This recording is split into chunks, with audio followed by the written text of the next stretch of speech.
quem está começando nesse instrumento ter alguma noção sobre o instrumento, como montar, partes do instrumento, sonoridade.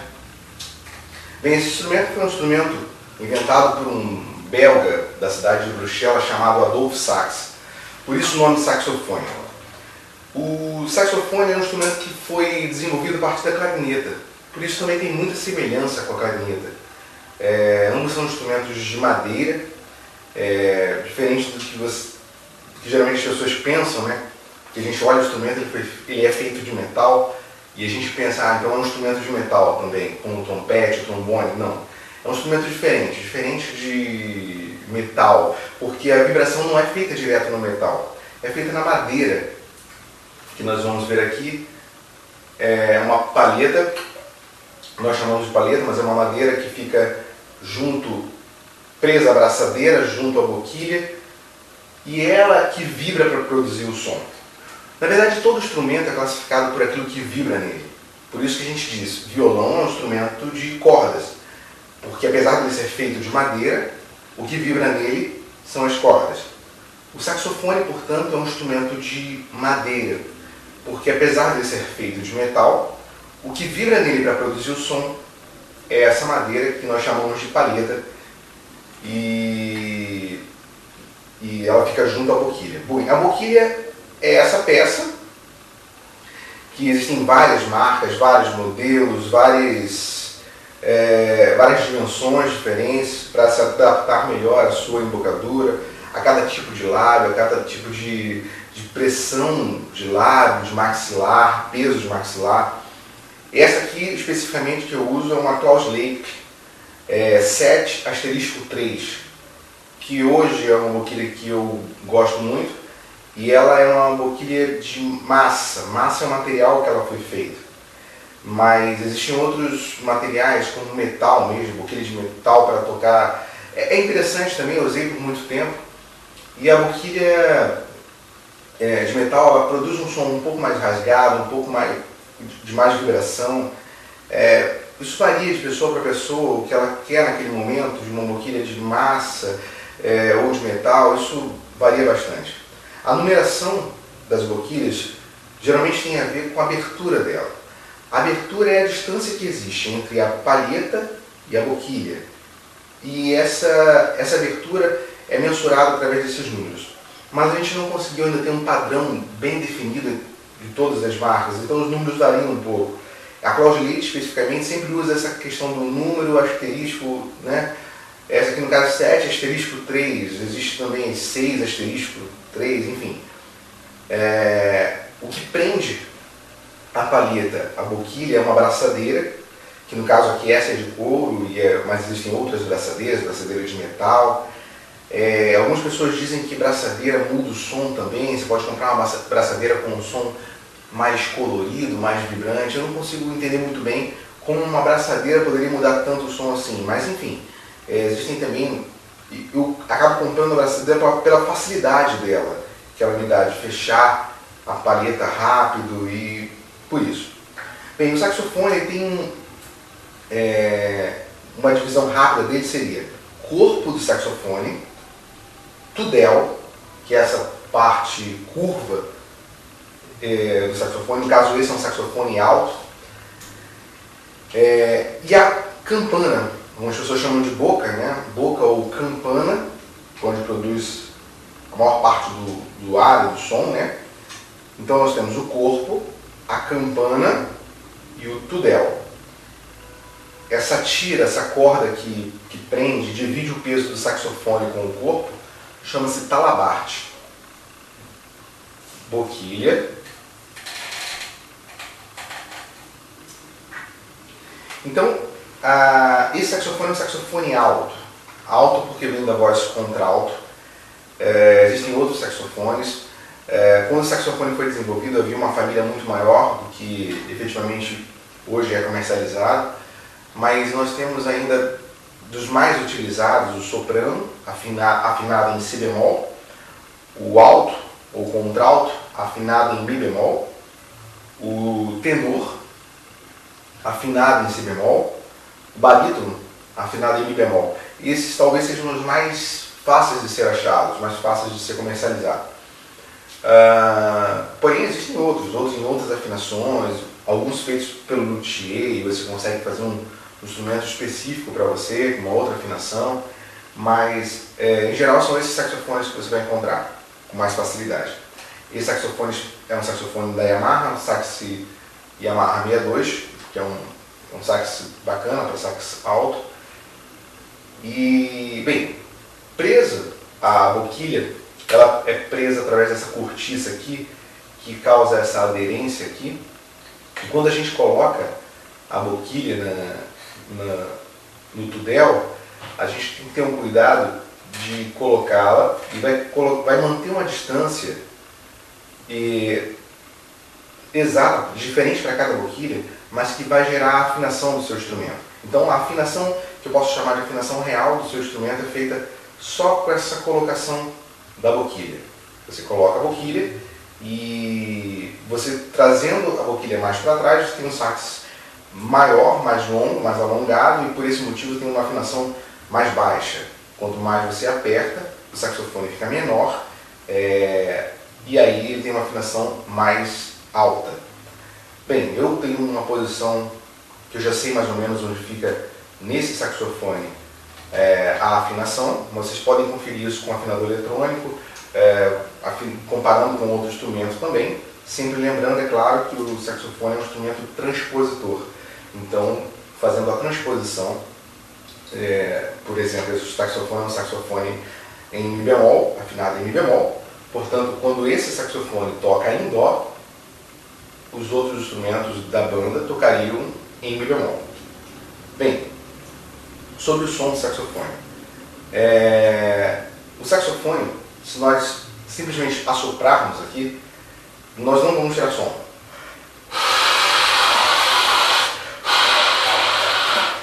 Se eu forçar muito mais do que isso, sai algum som.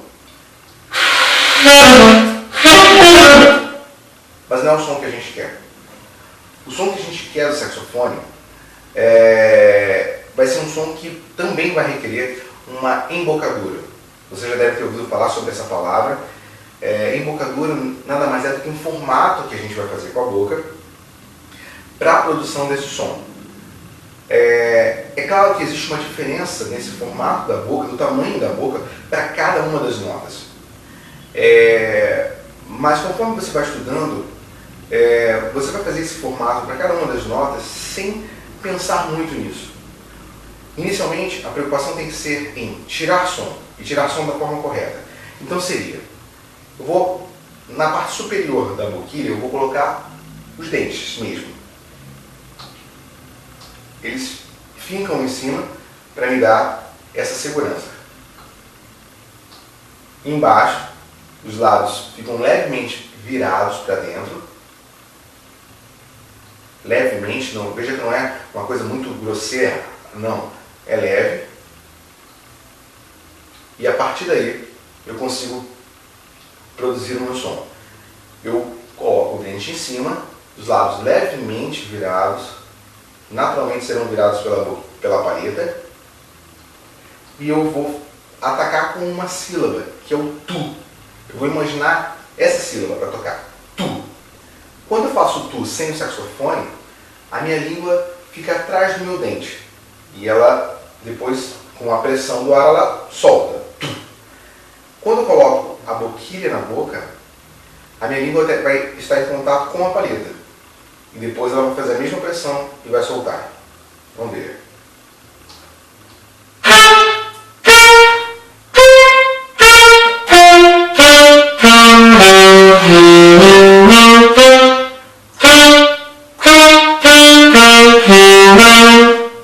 Então, simplesmente tirando o som assim.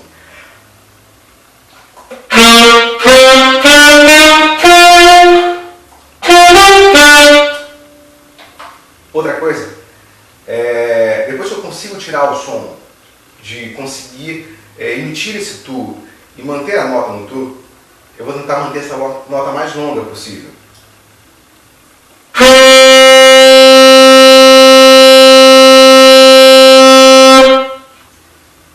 Vou tentar também observar observar a questão da afinação dessa nota. Se ela mantém a mesma afinação, se ela mantém uma regularidade na sonoridade, ou se ela fica com muita variação, ou um exemplo errado da nota.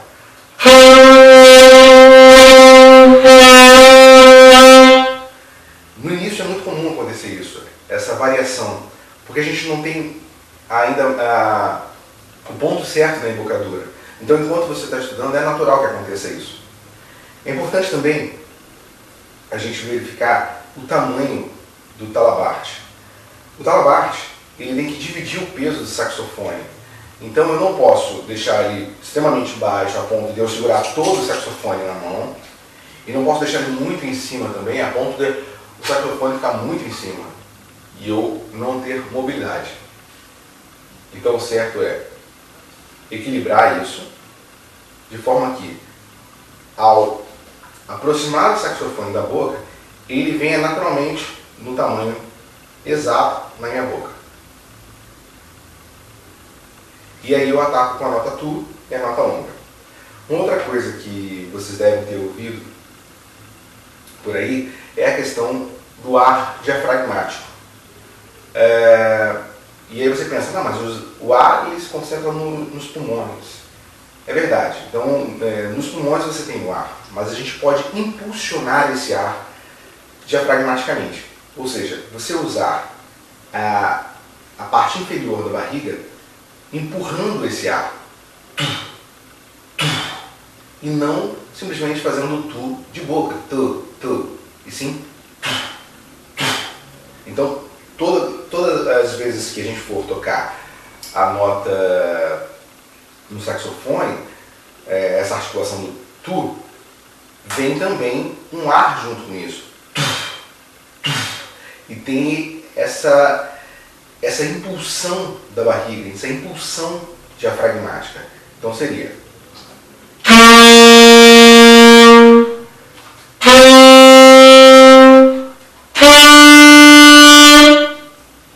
É através do diafragma também que mais à frente vocês vão conseguir fazer o vibrato no saxofone, que é aquele som que a nota tem uma vibração no finalzinho dela.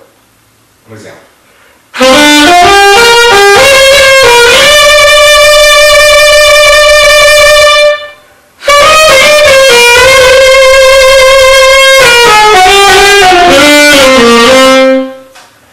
Existe também uma coisa chamada vibrato de boca, que você faz o vibrato realmente só com a movimentação do maxilar, mas ela é um pouco mais perigosa. E também existem outros exercícios e outros exemplos sonoros que a gente vai dar que isso vai atrapalhar um pouquinho. Então o importante é que a gente consiga treinar o ar diafragmático e em seguida então a vibração diafragmática. Eu vou dar um exemplo de tocar uma frase aqui sem o uso do diafragma, apenas um ar de cima, e em seguida, com o ar diafragmático, vocês ouvirem a pressão sonora, a diferença do som. O primeiro som sem o uso direto do diafragma.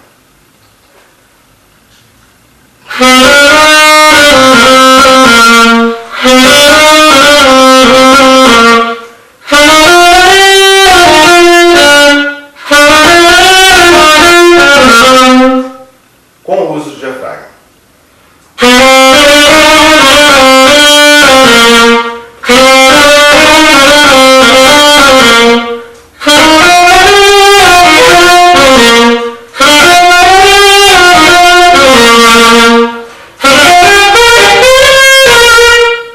Então, a gente percebe que no segundo eu tenho mais pressão sonora, mais volume, mais clareza do som, o vibrato funciona melhor, diferente da primeira situação que não tem nada disso. Nesse primeiro contato com o saxofone é muito importante a gente treinar as notas longas, justamente para a gente ter a noção desse ar diafragmático, para ter noção se a nota não tem oscilações, para ver se a nota está ficando com a embocadura correta, a gente está gravando o ponto da embocadura. Então, para isso, é importante sempre em notas longas. Vamos pensar aqui no andamento 1, 2, 3, 4. E vamos fazer uma semibreve nesse andamento para cada uma das notas. Eu vou usar as notas Sol, os 3 dedos, Lá, esses 2 dedos, Si, esse único dedo, e Dó, esse único dedo. 1, 2, 3, 4.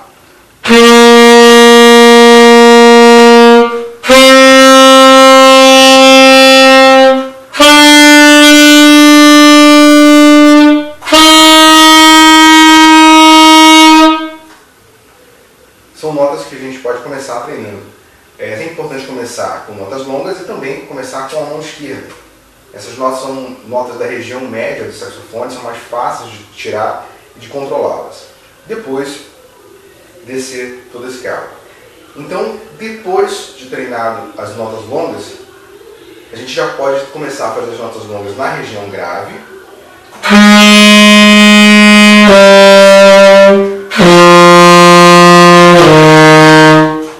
E depois disso, fazer a escala de Dó para iniciar e depois as outras escalas. Então, fazendo a escala de Dó, vou fazer a escala de Dó do Dó grave, em saxofone, e subir apenas uma oitava por enquanto.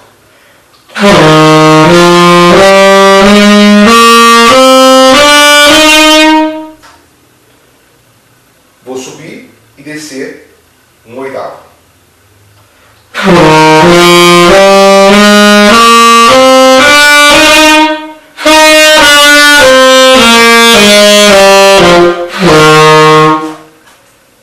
Vou subir 2 oitavas e descer 2 oitavas. Ou seja, são 7 notas musicais. Quando eu falo que eu vou fazer até a oitava, eu vou fazer até o próximo Dó. Então, 2 oitavas, eu vou fazer 2 vezes o Dó.